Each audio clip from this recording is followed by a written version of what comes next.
Welcome to Litbit channel. Today we will see Understanding India, 5th unit, Understanding Indian Polity Coalition answer. First one, what is the classification of states in 1950 under the Indian Constitution? In 1950, the Indian Constitution classified state into four categories. Part A, former British province governed by an elected legislature and governor, example Madras and Mumbai. Part B states, former princely states governed by the Raj Pamuk, example Hyderabad, Mysore. Part C states, chief commissioner, province or union territory directly governed by the central government, example Delhi, Manipur. And Part D, Andaman Nicobar Islands, administrated lieutenant governor. The next one, what is Thor Commissions? Give its characteristics. The Thor Commissions formed in 1948 examined the feasibility of recognizing states based on linguistic lines. It recommended against linguistic reorganization, emphasizing administrative efficiency and national unity. It proposed reorganized based on geographical and economic factors, cautioning that a linguistic state could lead to disintegrations. The report eventually led to the formations of JVP committee to reassess linguistic demands. Next one, what is JVP committee? The JVP committee formed in 1948 with Jawaharlal Nehru, Vallabhbhai Patel and Pattabhi Sitaramayya was tasked with studying linguistic reorganization demands. It rejected immediate linguistic reorganization, emphasizing national unity and stability. However, it paved the way for gradual linguistic state creations, starting with Andhra Pradesh in 1953. Next one, elicit the process of formations of state in India. The process of state formation evolved post-independence. Initially, princely states were inaugurated. The States Reorganizations Act 1956 reorganized state primarily on linguistic lines based on the Fazl Ali Commission's recommendation. Fazl Ali Commission's recommendations. Over time, new states like Gujarat, Haryana, and Uttarakhand were formed for administrative or ethnic reasons. Telangana creations in 2014. In 2014 reflects the ongoing demands for statehood based on regional identity, requiring legislative approval, constitutional amendments, and presidential assent. Let's see the 10-mark question answer. Elaborate the State Reorganization Act 1956. The State Reorganization Act 1956 reorganized Indian state and union territories on linguistic lines, addressing demands for cultural and administrative representation. It was a landmark restructuring of India's internal boundaries and post-India. Let's see the background. The demand for linguistic states grew post-independence as people believed shared language would improve administration. The creation of Andhra Pradesh in 1953 after Bodhi Sri Ramlu hunger strike strengthened this movement. To address these demands, the government formed the State Reorganization Commissions in 1953, chaired by Fazl Ali, which recommended changes in boundaries. Then, key provisions. The Act abolished the old classification of states into Part A, B, C, and D. It reorganized India into 14 states and 6 union territories. Boundaries were redrawn to group people speaking the same language, like creating Kerala for Malayalam speakers and Andhra Pradesh for Telugu speakers. The Act also sought administrative efficiency by grouping regions with shared cultural and economic traits. The impact of this Act: the Act fulfilled linguistic aspiration, preserving cultural identities while strengthening India's federal structure. It set a precedent for future reorganizations such as Gujarat and Telangana and reduced regional inequalities by improving representation. Then challenges of this act: despite its success, the act to lead to linguistic rivalries such as the Maharashtra, Karnataka, despite over Belham. It ignored smaller ethnic and tribal groups, especially in the northeast, and economic imbalance persisted in some reorganized states. In conclusion part, the States Reorganization Act 1956 balanced linguistic diversity with administrative needs, strengthening federalism and national unity. While it introduced challenges like rationalisms, it remains provincial in pivotal in shaping India's political structures and adapting diverse aspirations. Next one, explain the State Reorganization Commission and their outcomes. State Reorganization Commissions and its outcomes. The State Reorganization Commission, established in 1953, addressed the demand for linguistic and cultural reorganization of India's state. It significantly reshaped India's political map, leading to the landmark State Reorganizations Act in 1956. Next one, background of SRC. After independence, regional agitations demanded state based on language for better governance and cultural preservation. The death of Poti Sri Ramalu during the Andhra Pradesh movement in 1953, which led to the creations of Andhra Pradesh, highlighted the need for a systematic reorganization. To address these demands, the government formed the SRC under Fazal Ali Panikkar and H. N. Kuhansru to study state boundaries and recommended changes. Then, recommendations of the SRC. States should be reorganized primarily on linguistic lines for cultural identity and efficient administration. Smaller linguistic states were discouraged to avoid the inefficiency. Then, integrations of regions like Kerala, Mysore, and Mumbai. National unity was emphasized over linguistic division. Special provisions were suggested for tribal areas to protect. Next, we will see outcomes of SRC. The State Reorganization Act 1956 created 14 states and 6 union territories, redrawing India's political boundaries. Linguistic states like Kerala, Mysore, and Andhra Pradesh were formed, addressing regional aspiration. Next one, it strengthened federalism by aligning state boundaries with cultural and linguistical diversity. Representations and governance improved, reducing rational disparities. It set a framework for future reorganizations such as Gujarat and Telangana. In challenges and criticism part, border disputes such as Belham conflict between Maharashtra and Karnataka arose. Smaller ethnic groups, especially in the northeast, felt ignored, leading to later states' demands like Nagaland. Next, mixed language states create tensions as Mumbai, which later split into Maharashtra and Gujarat. Fourth one, critics wanted of regionalism, weakening national unity. Significance of the SRC. The State Reorganization Commission played a critical role in shaping modern India by addressing linguistic aspiration while preserving the nation's unity. It recommends not only reserved immediate demands but also laid to the groundwork for India's evolving federal structure. While challenges remain, the SRC work remains a cornerstone in India's administrative and political history. In conclusion part, the SRC played a transformative role in addressing India's linguistic aspirations while maintaining national unity. Its recommendations lead to the State Reorganization Act 1956, which redefined India's internal boundaries for better governance.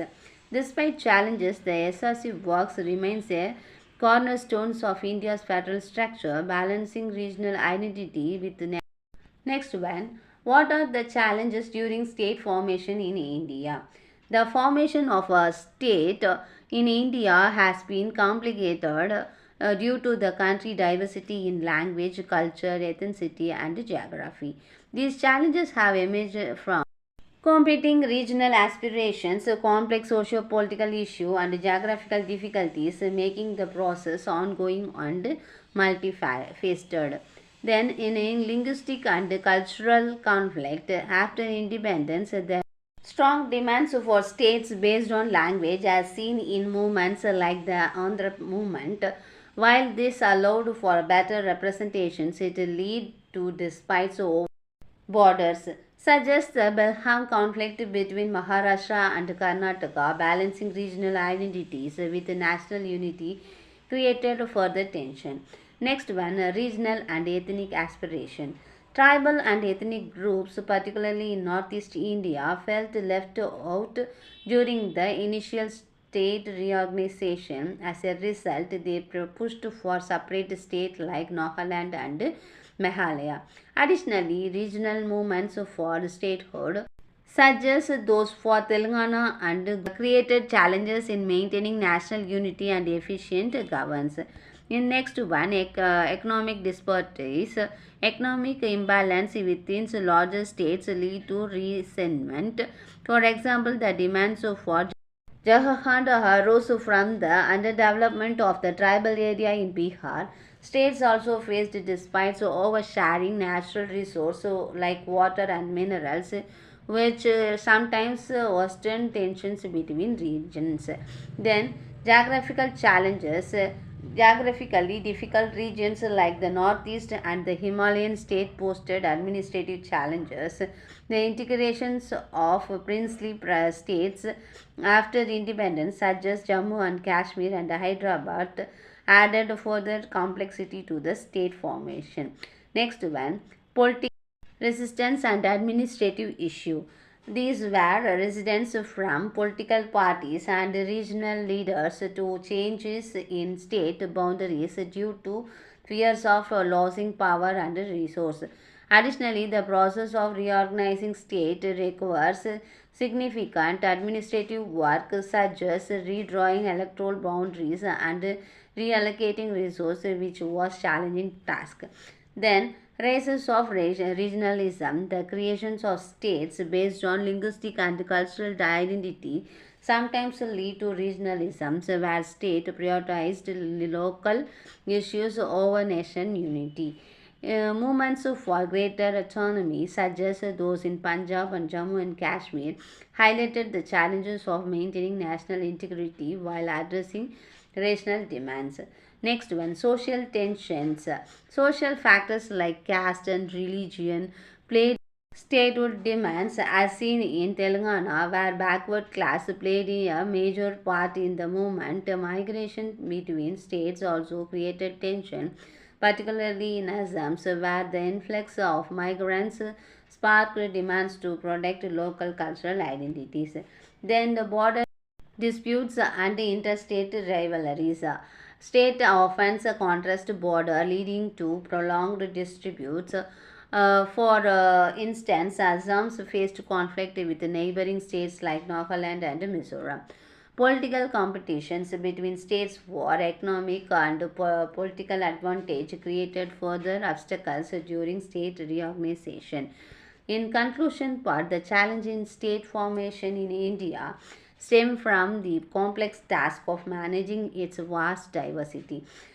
While linguistic and cultural reorganization addressed legal demands, it also revealed the need for balancing development and careful handling of relation. Ongoing demands for new states indicates that the process of state formation is ongoing and requires a balance between regional identity and national unity. Next one, interpret India as a traditional, modern, and contemporary. In India as a traditional, modern, and contemporary, India's cultural, social, and political evaluation can be viewed through the lens of its traditional, modern, and contemporary aspects. Each phrase reflects different historical, societal, and technical influence that has shaped the country from its ancient traditions to its current role in the globalized world. In traditional India was shaped by the hierarchical social structure based on the caste systems where distinct group has specific role in society. The economy was agrarian with the peoples depending on farming, craftsmanship and local trade. Regional including Hinduism, Buddhism, Islam and Sikhism played a central role in daily life, and temples and other religious centers also served social and educational process. Cultural practice such as dance, music, and art were integral to community identity. Village were largely self-sustained, emphasizing local economics and self-reliance. In modern India begins during the British colonial rule, which reshaped the economy, governance, and infrastructure, including central administration, railways, and legal system. The fight for independence, led by figures like Mahatma Gandhi and Jawaharlal Nehru, paved the way for democratic India. After independence, India moved towards industrialization with the growth of industries like textiles and steels. Education, science, and technology flourished, and India abolished a democratic republic with a secular constitution, establishing key political and social institutions. In contemporary India is characterized by rapid economic growth and driven by globalization and technological advancement. Since the 1990s, India has become a global hub for information technology and service. Urban centers have grown significantly. Urban centers have grown significantly, bringing both opportunities and challenges like infrastructure and social inequality. Cultural diversity and traditional value continue to influence society, while modern value of freedom, gender equality, and democracy gain importance. The political landscape is complex, and issues such as poverty, education, and gender equality are key forced for social challenges. In conclusion, part India has evolved from its traditional education roots, rich cultural practice, and religious life to embrace modernity through industrialization, democracy, and education. Today, India reflects a blend of its traditional value with the demands of the modern globalized world. Social inequality and balancing modernization with cultural heritage, India continues to adapt and thrives in the contemporary era, drawing strength from both its past and its future. Next one, elaborate the transition from traditional India to modern India. The transition from traditional India to modern India is a complex and multi-phased process spanning centuries and shaped by a variety of political, economic, social, and cultural factors. Let's we see in detailed. In traditional India snapshot, in traditional India was defined by an education economic with substance agriculture as a mainstay and village communities forming its core. Society was structured around a rigid caste system, dictating roles, status, and interaction. Regional played a dominant role in cultural and political life, emphasizing spiritual over material pursuit. Governance was largely decentralized with local kingdoms and empires, while India excelled in knowledge systems like Ayurveda and astronomy. Innovations slowed over time. Next one, impact of cultural rules. British colonialism in the 18th century ushered in centralized governance, codified laws, and the concept of unified nation state. Economically, it introduced a caste-based economy, de-industrialized traditional crafts, and built infrastructure like railway and telegraphy. Socially, English education created a new elite class while transforming like Raja Ram Mohan Roy addressed practice like sati and caste discrimination. Missionary effort promoted ideas of equal and individual rights. Next one, freedom struggles and national awakening. India's freedom struggle revived cultural prides with movements like Sudesi emphasizing Indian heritage. Political organizations such as the Indian National Congress mobilized the masses, guided by leaders like Gandhi and Nehru. The movement was shaped by Western liberal ideals advocating democracy, secularism, and human rights, laying the groundwork for the modern nation. Next one, post India, the foundation of modernity. Post 1947, India abandoned a secular democratic constitutions and pursued a mixed economic through 5 years plans, land reforms and green revolutions. Effort to abolish untouchability and promote universal education reflect social progress. Innovatives like ISRO and industrial PSU symbolized technology advancement while urbanization reshaped economic and social landscapes. Next one, contemporary India challenges and aspiration. Modern India balances transition and modernity with economic liberations, asserting globalization and urbanization. So cultural fusion integrates traditional and modern value, while social movements compassion equity for marginalized groups as a rising globalized power. India continues to merge its rich heritage with modern aspiration, navigating challenge and opportunity like. Key themes in the transition: continuity versus change, retentions of cultural traditions alongside the abortion of modern practice, conflict and negotiation, tensions between traditional value and modern ideals, and diverse pathway, variation in the pace of transition across regions and communities. The journey from traditional India to modern India is ongoing process marked adaptation and reinventions. It is a transmission to India the ability to integrate its rich heritage with contemporary global realities.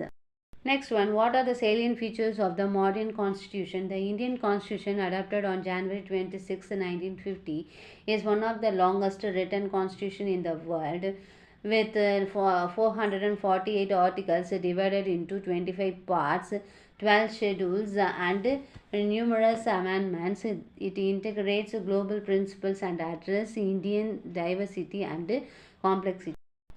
Next one, borrowing elements from different countries, it incorporates the primary systems from Britain, fundamental rights from the US Constitution, directive principles of state policy from Ireland, and federal structure from Canada, ensuring relevance and practicality.